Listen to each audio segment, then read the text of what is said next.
Wouldn't it be great to have a meal that's prepped and ready to go as soon as you're ready to eat? Well, that's what Let's Prep is all about. A little bit of time in the kitchen is going to save you a lot of time later on. So, I'm your host, Donal Skehan. Let's prep.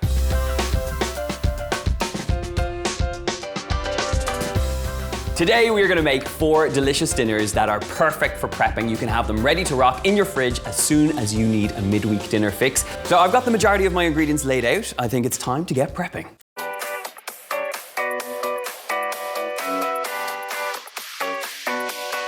Now, pepperoni pizza pasta is a big hit in our house. Very simple to make. We're gonna start off with our pan nice and hot. And to this, we're gonna fry off our Kroger sliced pepperoni. These are pre-sliced pepperoni pizzas, so you can get them straight to the pan without any fuss on the chopping board. So to the pan, a little drop of Simple Truth olive oil. As soon as that comes up to temperature, we're gonna get in there with our pepperoni pizza slices. And you're gonna cook these literally for a minute or two. So as soon as they start to kind of crisp up, I'm just gonna transfer them to a plate. And you can see those lovely rich red oils. There's what's gonna flavor up the base of this gorgeous pasta dish. Now, with the pan still nice and hot, we're gonna get in there with our onions and our meat. So I've just finely chopped up some onion, straight into the pan, give that a good seasoning of some salt and black pepper. I always like to season the onions as soon as they go into the pan. Not only because you're building the flavor, but you're also gonna draw out some of the moisture of the onions and get really lovely flavor from them. So let that soften out. We're gonna bring the temperature up and we're gonna get in there with some garlic. I'm only adding the garlic in at this point because I don't want it to burn. You just want to infuse this with all that rich garlicky flavor. Now, to ump up that American-Italian flavor, we've got a little bit of oregano going in here. Once that goes in, we're gonna get straight in there with our ground pork. So as soon as it goes in, just break it up with that wooden spoon. Don't be obsessed with getting it into tiny, small pieces. You want meaty chunks in throughout this pasta sauce. Okay, this is now in good shape. We've got crispy bits of meat. They're in nice kind of chunky bits, so I'm just gonna drain off a little bit of that fat into a bowl. I don't want it to be greasy as you dive into this pasta, so just take out about 2 tablespoons of the fat will do.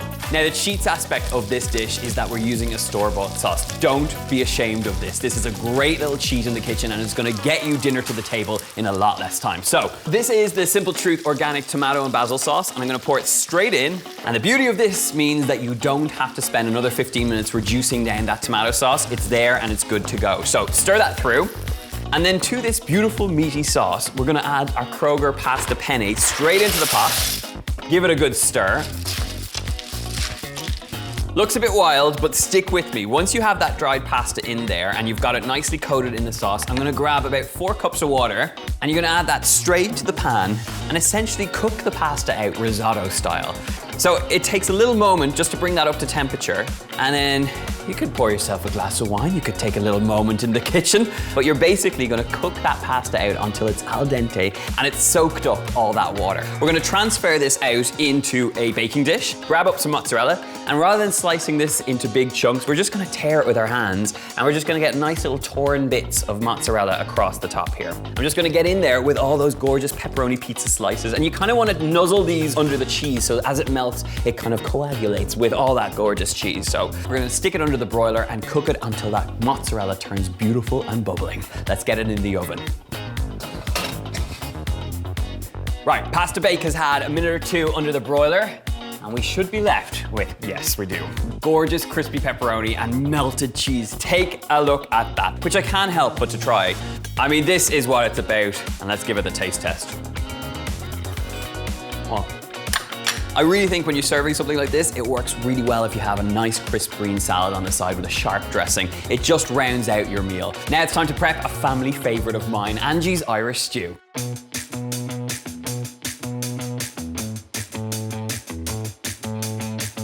This is a classic Irish dish that I grew up with. Angie looked after me when I was a kid growing up, and she made one of the best Irish stews I ever came across. And it all comes down to browning off your lamb. So I'm using some Simple Truth lamb, which I've just seasoned up, and I've browned it till it goes nice and golden. And now all you gotta do is transfer this out onto a plate. The beauty of browning it off like this is that you are building the flavor in the dish. And you'll notice in the bottom of the pan, I've got loads of little brown bits. That's where the flavor comes from. When you start adding the stock, all that gorgeous browning action will make all the difference to your flavor. Okay, we've got meat beautifully browned off. We've got a pan that has all those brown bits in the bottom of it. So let's get in there with some onions, some celery, and some carrots to build a flavor here. Now, when it comes to stew, especially an Irish stew, I like a rough and ready stew. I don't want finely chopped action here.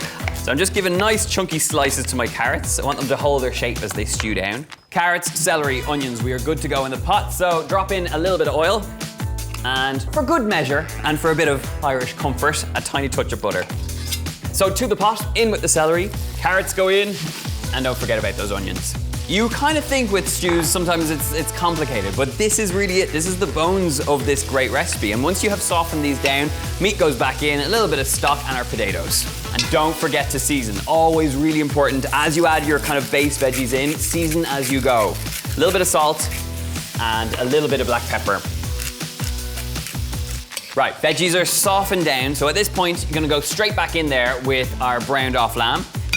And any of the juices that have come out as they've been resting, make sure they go in too. To bring that depth of flavor, I've got a bay leaf or two going straight in.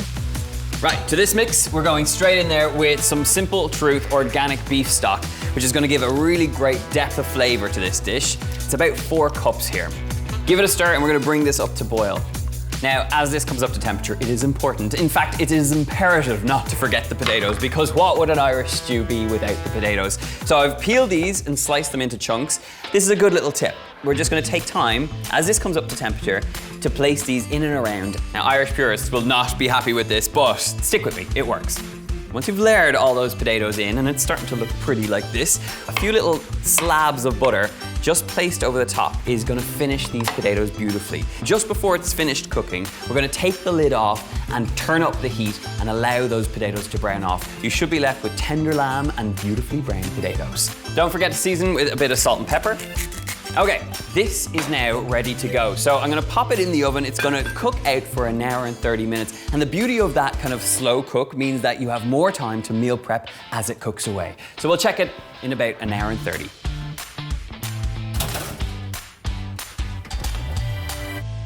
I'm feeling pretty good right now. The stew is cooking away. We've got some meals ready to rock. So now it's time for these one-pan Asian meatballs, which are very simple to make and are jam-packed full of flavor.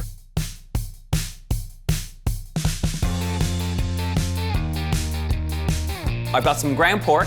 To this, we're gonna add in a little bit of garlic, some ginger, some spring onions. We're gonna add a touch of 5-spice powder, this wonderful heady spice mix of cloves and cinnamon and star anise, and it is a powerhouse of flavor. To this, some white pepper. A good teaspoon or so of that is gonna go in there. We're gonna add a little bit of the Kroger light soy sauce, is some of the Kroger brand pure sesame oil. That little hint of sesame oil is gonna go a long way to adding some great nutty flavor. And even as I'm mixing this, the smell is wonderful. All that 5-spice action and that dark depth of saltiness you're gonna get from that soy sauce. About the size of a golf ball is what you're looking for. Okay, we have meatballs formed and ready to rock. Pan is on nice high heat. To this, we're gonna add some of the Simple Truth olive oil. So all we're looking for here is a really nice even brown across each of these meatballs. A little trick here is that we're gonna be adding a sauce in here, which is gonna help create a bit of steam, which is gonna ensure that your meatballs are cooked all the way through. Now I'm using ground pork here, but you could use ground beef, you could use ground turkey, ground chicken. There's so many options. You could even use a completely meatless ground as well, so the options are endless. For our sauce, we're essentially reusing the flavors that are in the meatballs. To a bowl, we're gonna add in a little bit of soy sauce. This is the Kroger light soy sauce. We're gonna add some Kroger rice vinegar. We've got a generous dollop of sriracha chili sauce. And to bring the sweetness and find the balance in this sauce, we've got a generous amount of brown sugar going in here too. Season it up with some white pepper, a little more garlic, and some ginger. I want some sesame oil in there as well. At this point now, this sauce is good to go. So we've whisked it up, get the heat back on your meatballs, and you wanna get this up to a really nice high temperature. We're gonna dump in that sauce. It's gonna continue to cook out our meatballs, and you wanna reduce it down until you get this gorgeous, sticky, unctuous coating all over these meatballs. We have lots of great things going in here, but I do wanna add a crunch factor. So we've got some sugar snap peas, we've got some bok choy, which I've chopped up, and then the last thing to prep is some spring onions. Straight into our meatballs. A little bit of green crunch. Do your best to kind of stir this through and just get them involved in that sauce. We're gonna allow these veggies to steam down, and the liquid in here is gonna help cook through the meatballs, reduce down those veggies, and you will have a one-pan meatball dish to be proud of. I'm gonna finish it off with some fresh cilantro over the top. A generous sprinkle of some toasted sesame seeds will go a long way here. And that is it. it's time to crack on with our very last dish.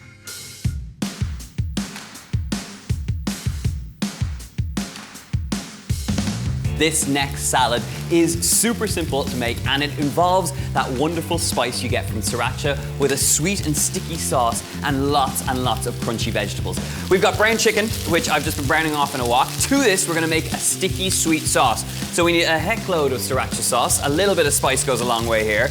Pour that in alongside some lime juice. And to this, we wanna make sure we get all those aromatics in there as well. So I've got the lime zest going in, a little bit of finely chopped ginger. You've got the sourness of the lime juice, you've got the spiciness of the sriracha sauce, and to balance it out, I wanna get in there with some Simple Truth organic raw honey.